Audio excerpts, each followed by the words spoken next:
sambil saya baca firman Tuhan, saya angkat tangan dua-dua di tempat tidur saya. Saya bilang, Tuhan, saya mensyukuri apa yang sedang Engkau kerjakan dengan coronavirus ini. Sebab dengan coronavirus ini, saya belajar banyak sekali Tuhan tentang isi hati Tuhan. Saya belajar banyak sekali Tuhan, betapa baiknya Tuhan, bahwa di atas badai pun Tuhan, Engkau sanggup memberikan, menunjukkan kebaikan-kebaikan Tuhan.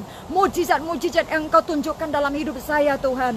Tuhan katakan, saya bilang gini, Tuhan, ini sih mungkin kalau saya doakan orang banyak gak suka.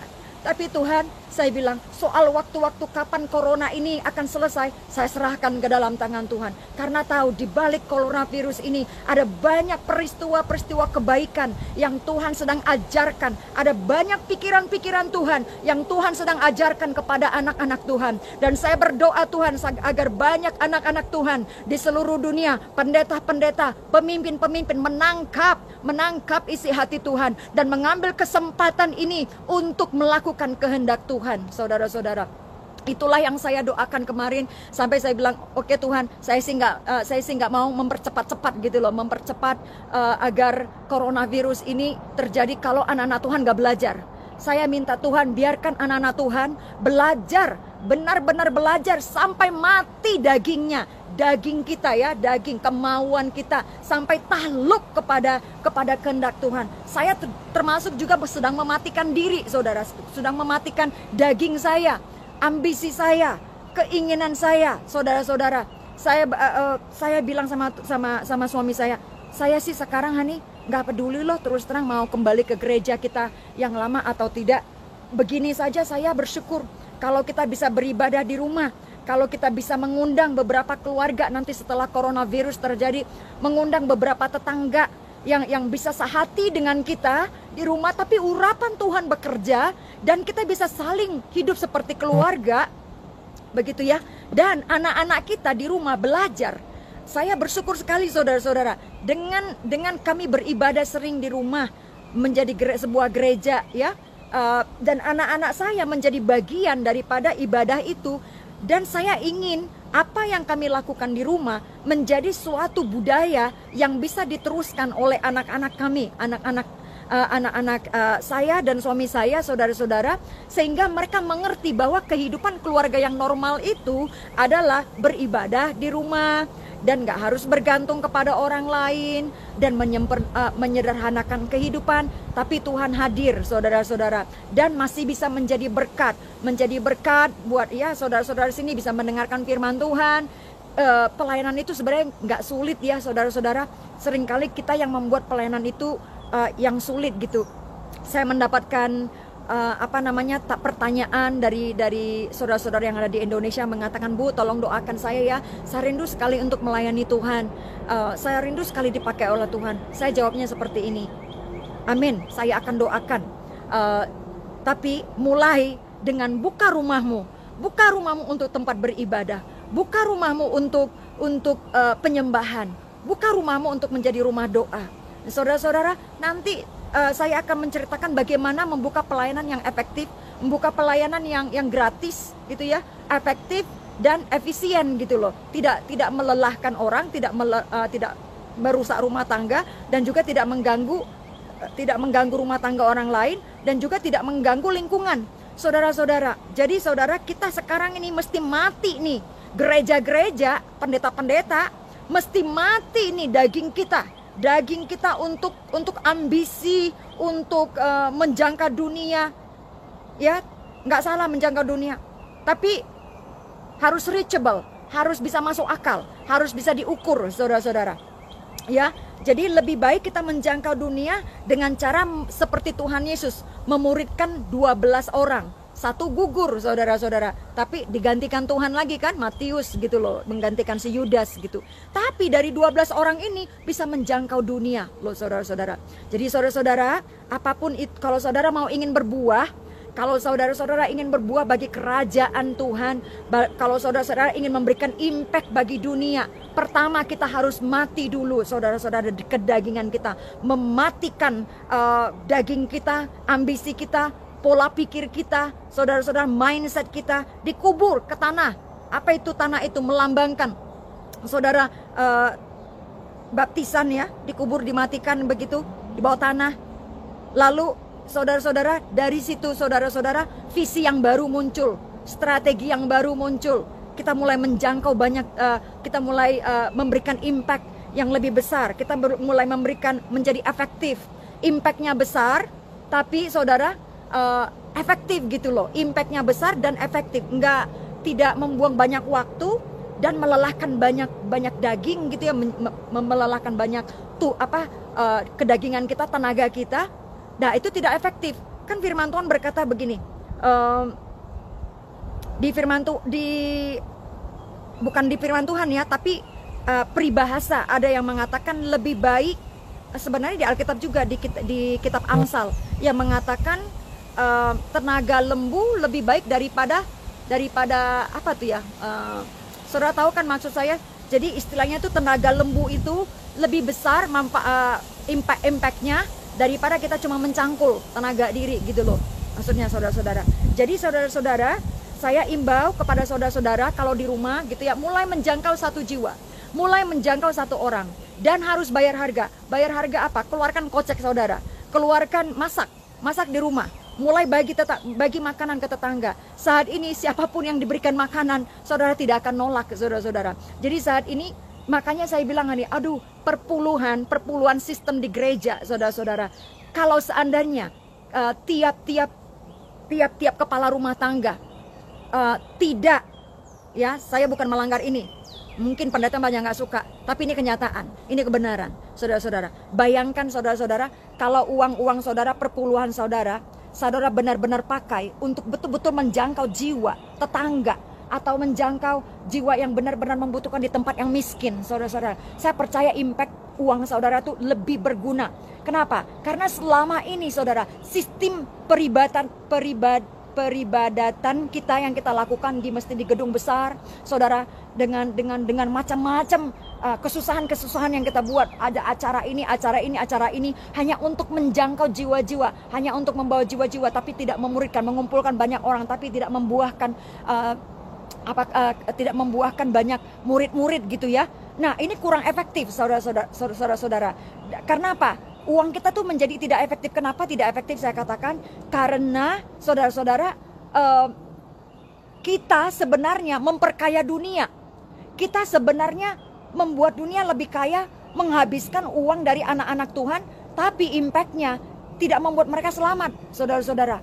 Bayangkan kalau saudara, perpuluhan saudara, kalau perpuluhan saudara bisa pakai benar-benar tuh menjangkau tetangga yang nggak punya apa ya, penghasilan yang benar gitu, atau mereka perlu makan. Saudara, kan dikatakan perpuluhan itu untuk rumah Tuhan. Berikan untuk rumah Tuhan. Saya nggak berteologi soal perpuluhan sekarang. Saya berbicara soal kebenaran firman Tuhan. Di Alkitab Perjanjian Baru tidak ada dikatakan bahwa seorang orang Kristen harus mengumpulkan memberikan perpuluhan kepada satu organisasi, gitu ya. Karena zaman dulu ketika gereja dilakukan itu mula-mula di jemaat gereja awal-awal itu orang Yahudi. Jadi mereka masih memiliki penyembahan mereka pada waktu itu di temple, di bait suci. Jadi mereka, karena mereka orang Yahudi, mereka punya aturan-aturan dari Musa untuk mereka memberikan persembahan ini, persembahan itu ya, kitab Taurat gitu loh, saudara-saudara. Saudara kan tahu kan ya? Tapi setelah itu saudara, apa yang terjadi? Tuhan meruntuhkan bait suci.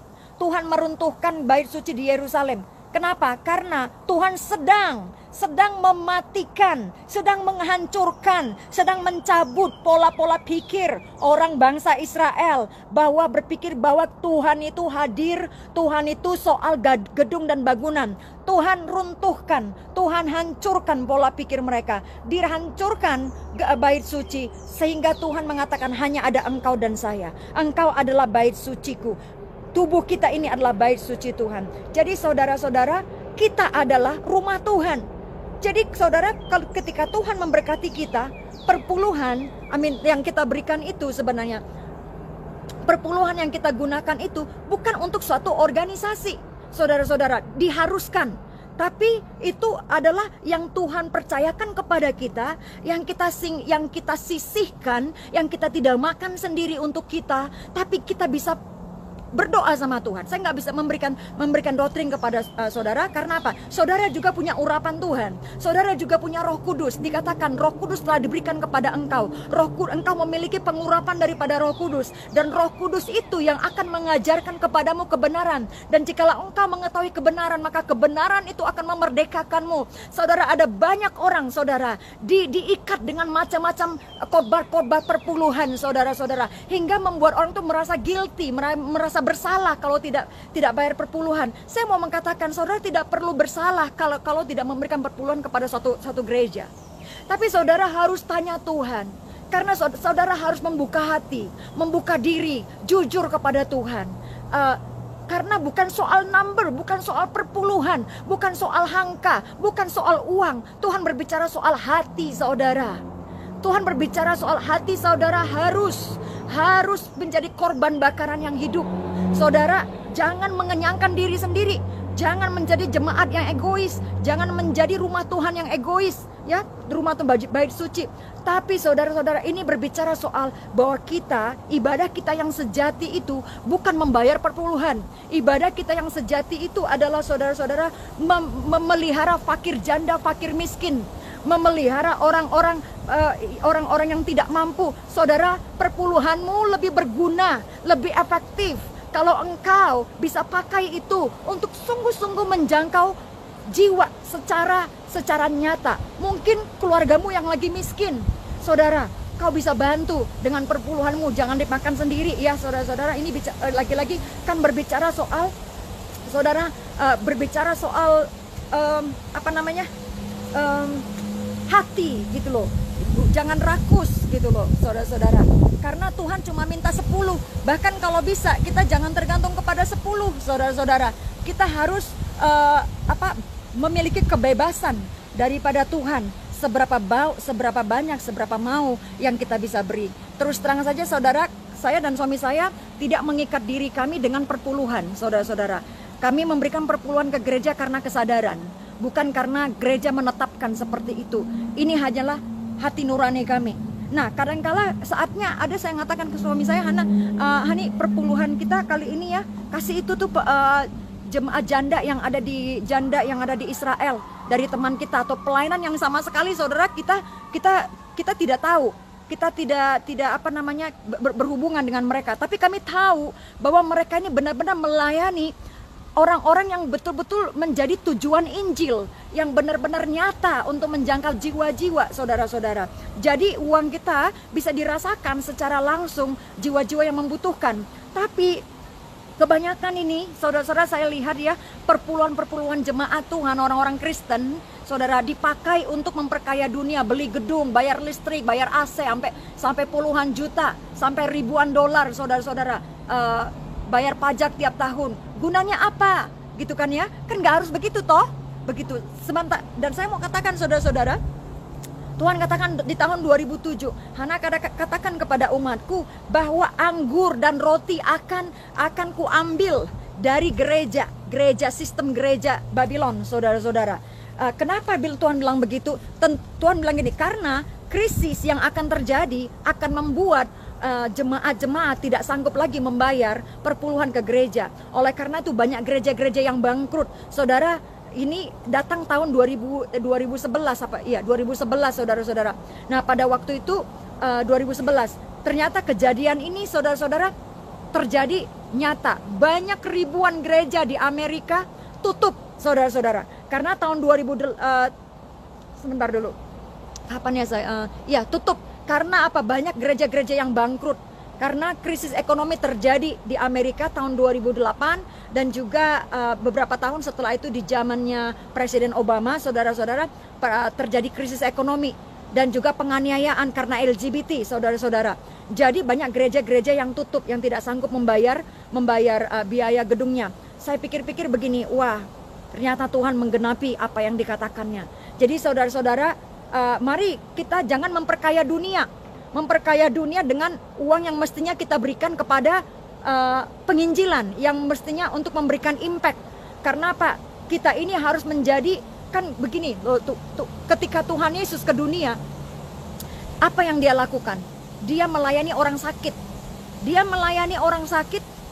Sekarang dia menyembuhkan orang-orang yang sakit, saudara. Sekarang apa yang kita lakukan untuk bisa melakukan seperti yang Yesus lakukan? Tentunya kita harus membangun rumah sakit. Kita harus menyembuhkan tempat-tempat orang-orang disembuhkan. Dan ini saudara harus, dan ini menjadi pelayanan yang sangat efektif buat anak-anak Tuhan lakukan. Jadi saudara-saudara, perpuluhan kita lebih baik dikumpulkan bersama-sama untuk membangun rumah sakit. Dan anak-anak Tuhan mestinya saudara-saudara, karena kita memberikan perpuluhan kita untuk membangun suatu rumah sakit, mestinya anak-anak Tuhan bisa, yang miskin khususnya saudara-saudara yang tidak mampu, saudara-saudara bisa merasakan manfaatnya juga, datang ke tempat itu tanpa memberikan bayaran, saudara-saudara, dari umat Tuhan untuk anak-anak Tuhan, saudara-saudara. Nah, kita sebagai orang-orang yang memiliki pengetahuan, kemampuan, saudara, kita harus punya strategi dari Tuhan bagaimana memerintah di dunia ini, saudara-saudara. Jangan kita diperintah oleh dunia dan diperhamba oleh sistem dunia, saudara-saudara. Karena apa? Kita ini kepala, kita ini bukan ekor. Saudara, kalau saudara mengerti identitas saudara sebagai anak-anak Tuhan, saudara, confident, kita harus percaya diri siapa kita. Saudara, saya waktu di Indonesia gitu ya, saya kembali lagi pulang ke Indonesia 2 tahun yang lalu. Saya mulai berpikir, Tuhan, saya mau gabung nih dengan ibu-ibu IWAPI gitu ya, Ikatan Wanita, Ikatan Pebisnis Wanita di Indonesia, kayak kalau begitu, saudara. Dan saya ikut yang namanya kepemimpinan, pelatihan kepemimpinan dunia dari John Maxwell, saudara-saudara. Terus saya punya hati, Tuhan, saya ingin memimpin dan mengencourage anak-anak Tuhan yang bekerja di perkantoran, yang bukan di gereja. Jadi mulai dari tahun 2016 Tuhan mulai kasih hati saya untuk memberitakan soal kepemimpinan kepada anak-anak Tuhan yang ada di marketplace gitu loh, saudara-saudara. Jadi saya tanya Tuhan, saya ini menyampaikan firman kepemimpinan saya ini kemana Tuhan, targetnya anak-anak Tuhan atau dunia? Tuhan katakan muridkan umatku yang ada di bisnis market. Karena lebih banyak jumlah gereja Tuhan yang ada di luar gedung gereja daripada anak-anak Tuhan yang ada di dalam gereja, gitu loh, saudara-saudara. Jadi penginjilan yang paling baik, yang paling efektif itu ketika anak-anak Tuhan dipenuhi dengan Roh Kudus, dipenuhi dengan kuasa, mengerti yang namanya doktrin-doktrin Alkitab gitu ya, bukan yang melenceng-melenceng begitu. Kita pergi ke dunia, kita pergi, saudara, keluar daripada gedung gereja dan mulai mendapatkan di mana jemaat-jemaat berada, di mana orang-orang Kristen berada. Karena apa? Orang datang ke gereja cuma seminggu sekali. Tapi orang yang sama yang datang ke gereja seminggu sekali, mereka lebih banyak di luar gereja, bekerja di kantor, saudara-saudara. Jadi sebenarnya kita harus memuridkan, kalau pelayan-pelayan Tuhan, jemaat-jemaat, gembala-gembala, saya mau beritahukan kepada gembala-gembala, jangan cuma mencari makan. Kalau mau mencari makan, mencukupkan diri, jangan cuma dari mengandalkan perpuluhan gereja.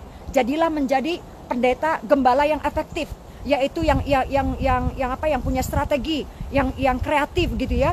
Kita punya, saudara, sudah diberikan Tuhan firman, hikmat daripada Tuhan dan otoritas dan kuasa. Pergi memuridkan dunia, pergi berkhotbah gitu di luar gereja gitu ya, menjadi